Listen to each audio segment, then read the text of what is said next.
Losing a job is one of the most disorienting shocks a person can face. It does not strike only at your bank account. It strikes at your identity, your rhythm, and your sense of place in the world. One morning you wake with purpose, a schedule, and the recognition that your effort fits somewhere in a larger structure. The next morning, silence, no meetings, no deadlines, no reason to check the inbox that has already been deactivated. This silence is rarely peaceful. It echoes with questions. Who am I without the title? What will people think? What if I never find something else? These questions often do more damage than the event itself. The termination of employment is a fact. The storm of judgment that follows is a choice. Though most of us don't see it that way in the moment, the mind seizes on the vacuum left behind and fills it with fear, self-criticism, and stories about failure. Take the example of a middle-aged manager in a global company. For years he has built teams, presented strategies, and earned praise. Then one Friday afternoon he is told his role has been eliminated. Within hours his laptop is returned, his building pass canceled. By Monday his calendar is empty. The external shift is clear. Employment ended. But the inner crisis runs deeper. He begins to think, perhaps I was never that competent. Perhaps I am finished. The job loss becomes a mirror distorting his self-image. What was once a career milestone now feels like evidence against him. The mind, untethered, builds a case for despair. Or picture a young parent whose contract is suddenly cut short. Bills, rent, and children's needs pile up. In that moment, panic can feel like the only response. The thought is not abstract, it is immediate. How will I pay? How will I provide? Yet even here, Stoic thought insists on a crucial separation: the event itself and the story we tell about it. The loss of income is real, but my life is ruined is a story layered on top. It is the story that multiplies fear and paralyzes action. This is the core difficulty. When external order collapses, the mind often chooses to collapse with it. We conflate what has happened with what it means, and in that confusion, suffering deepens. But must it? That is the live question. The Stoic insists that while events strike from outside, the meaning we attach is born within. And if it is born within, then it can be governed. Marcus Aurelius once wrote in Meditations, "You have power over your mind, not outside events. Realize this, and you will find strength." His words cut against the grain of panic. They remind us that calm is not a denial of reality, but a refusal to surrender the one domain that remains intact, the judgment of the mind. To see clearly is the first act of resilience. So here is the challenge. What would Marcus Aurelius do if he were suddenly unemployed today? How would he walk through the silence of an empty calendar, the uncertainty of bills due, and the judgments of others? This question will guide us.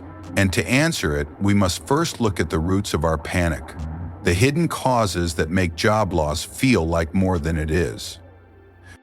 Why does job loss cut so deep? It is rarely just about money. At its root, the pain comes from several attachments. First, identity. For many, work becomes the shorthand answer to who are you? The engineer, the teacher, the consultant. The role becomes more than a paycheck, it becomes a mask worn daily, a symbol of belonging in the social fabric. The moment that label is gone, the mirror of selfhood cracks. Without the role, we feel invisible, undefined, uncertain of where we stand. This is why job loss is not just the removal of income, but the removal of a story we tell about ourselves. To lose it feels like losing the ground on which identity rests. Second, security. A paycheck is not merely cash, it is stability embodied. The regularity of income reassures us that the essentials will be covered, that life will proceed in predictable rhythm. Its loss shakes the very ground beneath one's feet. Even with savings, the absence of consistent inflow creates a background hum of fear. How long can I last? How long before I run out? The Stoics would remind us that security purchased from the outside is always fragile. True security must be sought in the cultivation of inner strength, the kind that no dismissal letter can erase. Third, social standing. We live in a culture that prizes productivity and status. Conversations often begin with, "What do you do?" Losing a job can feel like falling in rank, as if a once stable position on the ladder has suddenly vanished. People may avoid the question, or they may answer with embarrassment, shrinking under imagined judgment. Unemployment is not only an economic state, it can become a social wound. To the Stoic mind, this is a symptom of misplaced values, valuing the opinions of others above the judgment of one's own reason. Beneath these three attachments lies the oldest companion of human suffering: fear of the unknown. The future becomes a fog, a landscape with no clear markers. The questions multiply. Will I ever find another job? Will it pay enough? What if others move forward while I fall behind? The mind, desperate for certainty, invents scenarios darker than the reality itself. Marcus Aurelius would remind us that worry about the future is a misuse of imagination, for the future is not yet ours to hold. The only ground we ever stand on is the present. Modern technology sharpens the sting. Social media displays curated success stories, promotions, new ventures, bold announcements. Against that backdrop, the unemployed see their own situation as amplified failure. Every scroll becomes a fresh wound. Yet Stoicism would diagnose this clearly. These comparisons are illusions. As Marcus wrote, "Do not waste what remains of your life in speculation about others. What another celebrates online is neither proof of their happiness nor evidence of our ruin. Comparison magnifies pain, but it adds nothing to strength." Another hidden root lies in expectation. Many carry unspoken scripts. By this age, I should be secure. I should never face unemployment. This should not happen to me. These silent demands make reality harder to accept. When the script collides with fact, the suffering multiplies. The fall is not just from a job, but from an imagined storyline of how life should unfold. The Stoic recognizes that "should" is a fragile word. Life does not obey our personal narratives. It moves according to its own order, indifferent to our expectations. The wise response is not to cling to a broken script, but to align ourselves with reality as it is. At last, there is judgment itself. The event is the loss of employment, but layered onto it are judgments. I am worthless. I am finished. I am exposed. These are not facts. They are interpretations, and yet they carry the weight of reality in the mind until challenged. The Stoics called this confusion of fact and interpretation the root of unnecessary suffering. To them, the clean fact is neutral. It is the mind's decision to label, exaggerate, or dramatize that creates despair. So when we ask how to face job loss calmly, we are not asking how to erase pain completely, nor how to pretend the challenge does not exist. We are asking something sharper. How do we strip away the false layers so that the fact remains clear, but the self remains unbroken? That is the question Marcus Aurelius compels us to ask. It is also the bridge to the next inquiry. If the roots of our panic lie in identity, security, status, fear, expectation, and judgment, then how does a Stoic, standing amid these very pressures, respond? Marcus Aurelius wrote not as an abstract philosopher, but as a man in the midst of strain. His meditations are not lectures meant for students centuries later, but reminders to himself, private notes on how to endure loss, betrayal, and uncertainty without surrendering dignity. That is why his words still feel close to us. They are the reflections of someone who knew chaos, yet chose to meet it with calm. If he faced the modern problem of job loss, his response would follow a pattern of clarity. Step 1. Strip away exaggeration. Marcus would begin with the simplest truth. I lost my job. My income from this employer has stopped. Nothing more, nothing less. He would deliberately refuse to add the second sentence many of us rush to. Therefore, I am a failure. Therefore, my life is ruined. The fact is one thing, the judgment another. Calm begins with this separation. When the event is kept clean, the mind sees clearly. The harm is not in the dismissal letter, but in the story we tell about it. Step 2. Apply the dichotomy of control. This is the Stoic compass. Some things remain within power: one's judgment, one's daily conduct, one's willingness to act with courage. Other things lie outside: the company's decision, the global economy, the timing of opportunity. Marcus would not waste energy raging at the second list. His discipline would be to act only on the first. He would say, "Can I govern my mind today? Can I take the next action with integrity?" This shift from uncontrollable externals to controllable internals is the hinge on which calm turns. Step 3. Reframe perception. Marcus often reminded himself, "Choose not to be harmed, and you won't feel harmed. Don't feel harmed, and you haven't been." Losing a job can be labeled as punishment, or it can be reframed as training. Training in patience, training in resilience, training in freedom from dependence on titles. The mind has authority over this framing. To the Stoic, adversity is never pure loss. It is material for practice. Job loss, therefore, is not only an end, but also an exercise, an arena in which character is tested and refined. Step 4. Anchor in the present. Anxiety lives in the future, regret clings to the past. Marcus would remind himself that calm belongs to the present moment. In this hour, he still breathes. In this hour, he can act. The rest is imagination. He would strip away "what if I never recover" and replace it with "what can I do now?" This discipline prevents the mind from being stretched thin between yesterday and tomorrow. Presence creates steadiness. Step 5. Remember true worth. For Marcus, worth was never measured by external status. A job is a role, it is not the core self. To lose a role is not to lose humanity, dignity, or the capacity for virtue. He would write again, "It is not what happens to you, but how you react to it that matters." If integrity remains, if discipline holds, if justice and courage guide action, then nothing essential has been lost. What remains is the truest part of oneself, untouched by dismissal or unemployment. Through these steps, Marcus would not deny the reality of hardship.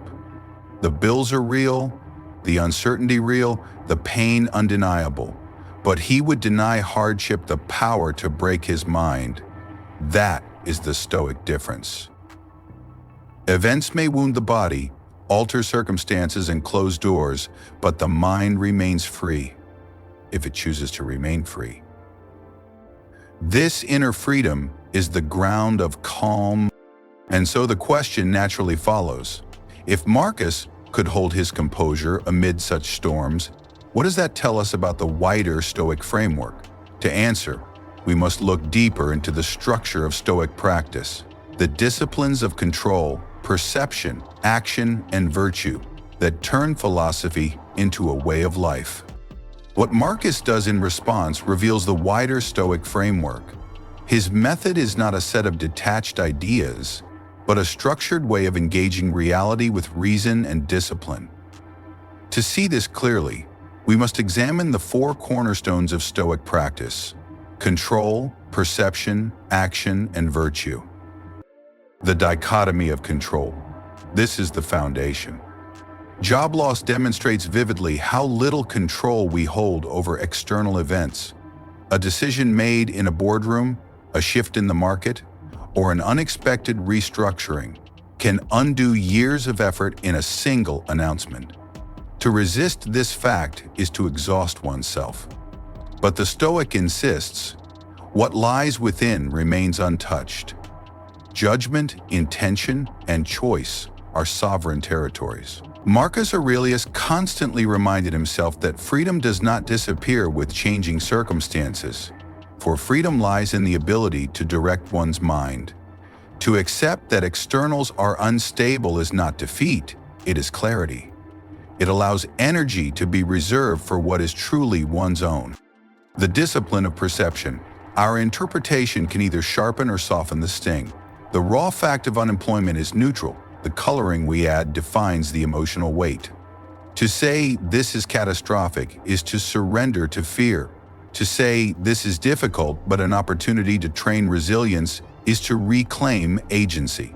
Marcus continually urged himself to test every impression before accepting it, because impressions are persuasive but often false. In job loss, the impression of being ruined may feel convincing, but reason can expose it as exaggeration. Stoicism trains us to pause, to interrogate the first wave of thought, and to choose a perspective that strengthens rather than weakens.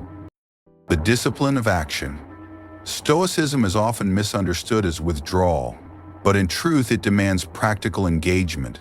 After the fact is accepted, the question turns to responsibility. What can I do next? Reskilling, applying, networking, adjusting routines, all are necessary steps. The crucial difference is that Stoic action is guided by reason, not by panic. Fear screams, "What if nothing works? What if I fail again?" Reason calmly asks, "What is the next step available today?" Action, without frenzy, preserves dignity. It also prevents wasted effort, because reason chooses what is possible rather than what is imagined. In this way, Stoic practice makes activity purposeful, free from the thrashing of despair. The discipline of virtue. In the Stoic sense, success is not the attainment of titles, but the practice of character. Virtue alone is sufficient for happiness. Job loss then becomes a testing ground, not a verdict of failure. Courage is demanded in facing uncertainty. Temperance is required to avoid sliding into despair, indulgence, or bitterness. Wisdom guides the choice of next actions, ensuring that responses are proportionate and thoughtful. Justice reminds one to remain mindful of family, colleagues, and community, even while under strain. Through this lens, unemployment ceases to be a meaningless setback. It becomes an arena in which the highest values can be proven. These four disciplines do not remove hardship, but they prevent hardship from consuming the mind. Together they form a framework of resilience. The dichotomy of control centers us. The discipline of perception clears our vision. The discipline of action directs our energy. The discipline of virtue secures our integrity. Each reinforces the other, creating stability even in unstable times. Through these principles, Stoicism offers not escape, but engagement. It equips the individual to face loss without losing themselves. Where others collapse under judgment and fear, the Stoic stands firm, not by ignoring reality, but by meeting it with disciplined thought and deliberate conduct. And this leads naturally to the next concern. If these principles are true, how can they be practiced in daily life? What lessons can we draw to turn philosophy into action when everything seems uncertain? From Marcus' reflections, several lessons emerge as practices for anyone facing job loss. These are not abstract philosophies for quiet study, but daily disciplines that anchor the mind when external ground has shifted. They are simple to state, but demanding to practice. And precisely in that difficulty lies their power. Lesson 1. Separate fact from judgment. Begin with the plain description of the event. I lost my job. That is the fact. The mind, however, rarely leaves it there. It rushes to attach labels. I am worthless. I will never recover. Everyone will think less of me. These additions are not part of the fact. They are judgments, often exaggerated and destructive. Marcus trained himself to stop at the fact, to refuse the temptation of unnecessary layers. In doing so, he preserved clarity. The discipline of separating fact from judgment is the first shield against despair. Lesson 2. Clarify control. The Stoic always returns to the dichotomy of control. In practice, this means writing two lists. On the left, what is within my power, effort, perception, integrity, persistence. On the right, what is not. Company decisions, global markets, economic cycles, the timing of opportunities. The discipline is to commit energy only to the first list. Resentment over the second is wasted motion. Marcus Aurelius constantly reminded himself that freedom is not found in controlling events, but in directing the will. Lesson 3. Question impressions. When the mind paints disaster, pause before believing the picture. Ask, is this impression accurate or is it inflated? Marcus warned himself repeatedly not to be carried away by first appearances. To imagine that job loss equals permanent ruin is an impression, not a fact. Stoic practice involves holding impressions up to the light of reason before granting them authority. This habit prevents fear from becoming master. Lesson 4. Anchor in virtue. Each day, Marcus would ask himself whether he was acting with justice, courage, temperance, and wisdom. These virtues are never dependent on employment status. Even in unemployment, fairness can guide dealings with others. Courage can steady the heart, discipline can shape the day, and wisdom can orient decisions. Titles vanish, but the opportunity to live with virtue remains constant. It is this consistency that defines a person, not the fleeting recognition of the workplace. Lesson 5. Train presence. Anxiety thrives on distant futures. It asks, what if months pass with no opportunity? What if I cannot recover? The Stoic response is to return attention to today. Update the resume, make one call, send one application, prepare one skill. When the mind anchors in daily duty, anxiety loses ground. Marcus insisted that the present moment is sufficient for itself. Attending to what lies before us keeps fear from multiplying through imagined futures. Lesson 6. Reframe adversity. Job loss can be seen as an ending or as instruction. The Stoic chooses the second view. It teaches humility, for it reminds us that control over externals is limited. It teaches resilience, for it demands endurance. It teaches the art of beginning again, which is perhaps the greatest of human skills. Marcus captured this in his maxim, the impediment to action advances action. What stands in the way becomes the way. The obstacle is not the end of the path, it becomes the path itself. Practical tools reinforce these lessons. Journaling, as Marcus himself practiced, is one. Writing down fears and dissecting them reveals how often they are inflated. Negative visualization, imagining worse scenarios, paradoxically reduces fear by showing survival is possible even in harder conditions. Evening reflection. Asking what was within control today, what was not, and how one responded, gradually builds perspective. These are not mystical exercises. They are disciplined habits for strengthening the mind. Calm, then, is not the absence of fear. It is the mastery of response in the presence of fear. Marcus trained himself daily in this mastery, and his notes remain a guide for us. For anyone facing job loss, these lessons transform a destabilizing event into a field of practice. They shift the focus from what has been taken away to what still remains. The ability to choose, to act, and to live with integrity. And here another question arises. If these lessons are valuable in personal struggle, how do they apply to society at large?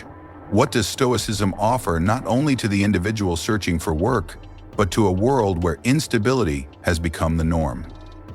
That is where we must turn next. Why does this ancient approach matter now? Because the world of work is more unstable than ever. The promises of stability that once defined careers are now fragile, often shattered without warning. Industries collapse, technology disrupts, companies restructure. What was secure yesterday can be obsolete today. Lifelong employment in one career, once considered a guarantee, is now nearly extinct. In such a world, clinging to permanence is futile. The person who ties identity to a single role is bound to be shaken.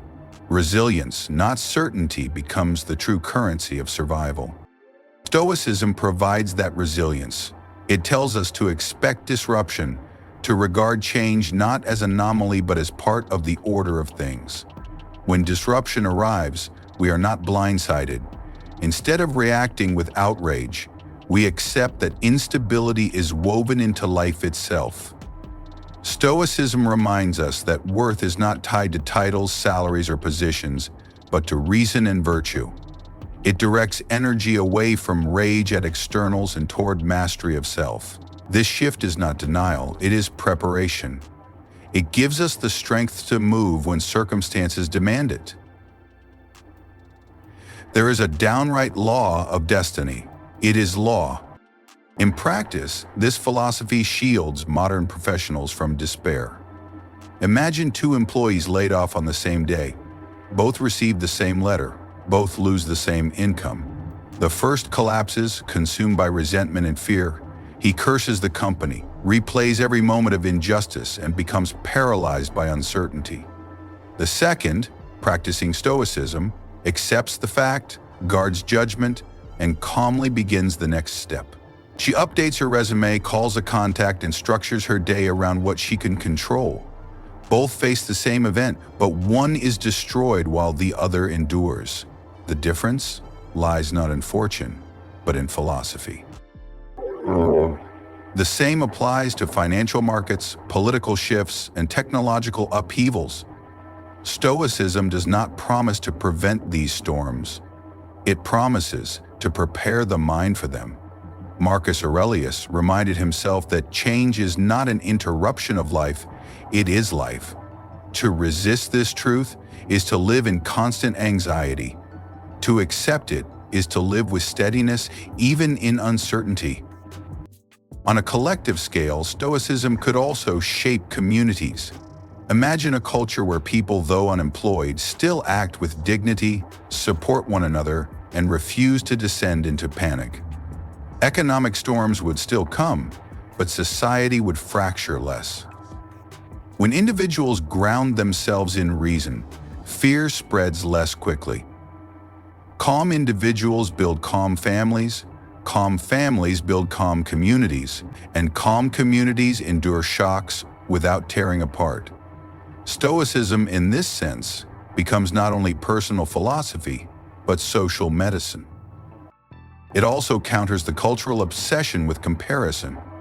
Today's world amplifies insecurity through constant exposure to the curated successes of others. Layoffs and career setbacks feel sharper when set against images of promotion and prosperity. Stoicism interrupts this cycle. It reminds us that the worth of others' fortunes has no bearing on our capacity to act with virtue. The moment we release the need to compete for appearances, we regain freedom to act according to reason. The value of Stoicism today is not in abstract consolation, but in practical resilience.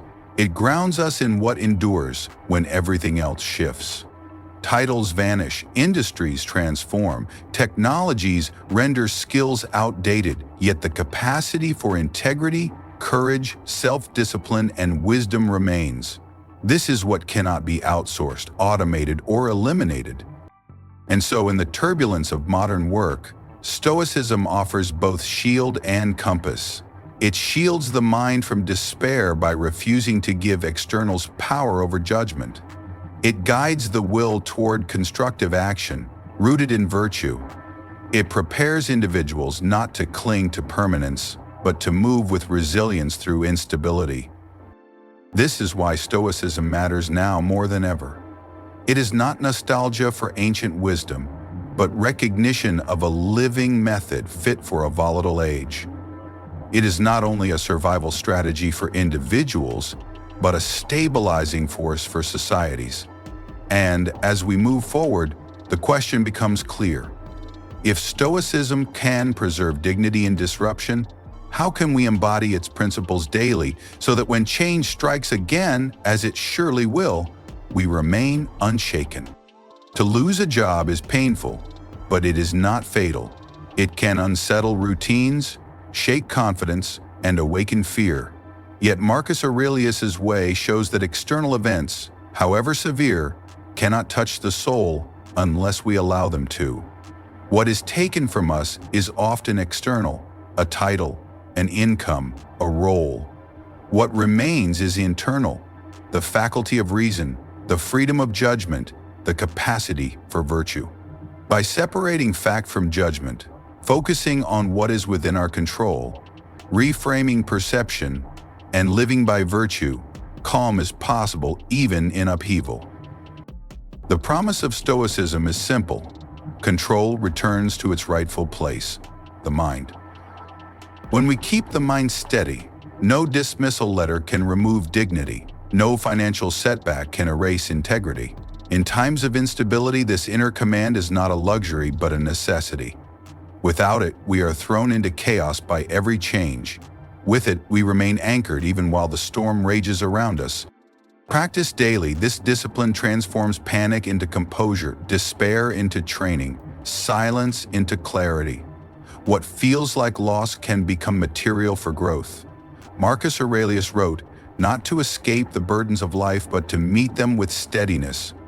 His notes remind us that the essence of resilience is not in avoiding pain, but in governing the response to it. Consider again the moment of job loss. The initial sting is real, yet the second wound, the judgment that says, "I am ruined," is optional. The Stoic practice teaches us to halt at the first wound, refusing to add the second. This is how we prevent misfortune from multiplying inside the mind.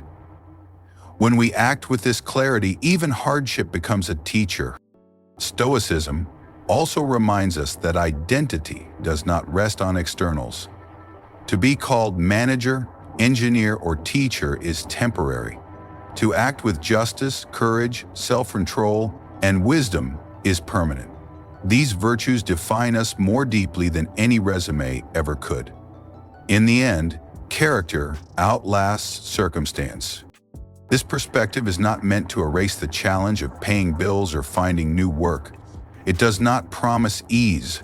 What it offers is steadiness, the ability to carry dignity while seeking the next opportunity, the discipline to respond without panic, the reminder that even in unemployment one can live fully as a rational and virtuous being. That recognition alone restores strength. At Sophoria, we explore how ancient wisdom meets modern struggle. The reflections of Marcus Aurelius are not relics of another age. They are practical tools for ours. If this reflection has been valuable, subscribe to the channel, share your own experience of resilience in the comments, and continue walking this path with us. Together, we can learn not just how to endure loss, but how to face it with calm, steadiness, and freedom. The very qualities that no layoff, no crisis, and no upheaval can take away.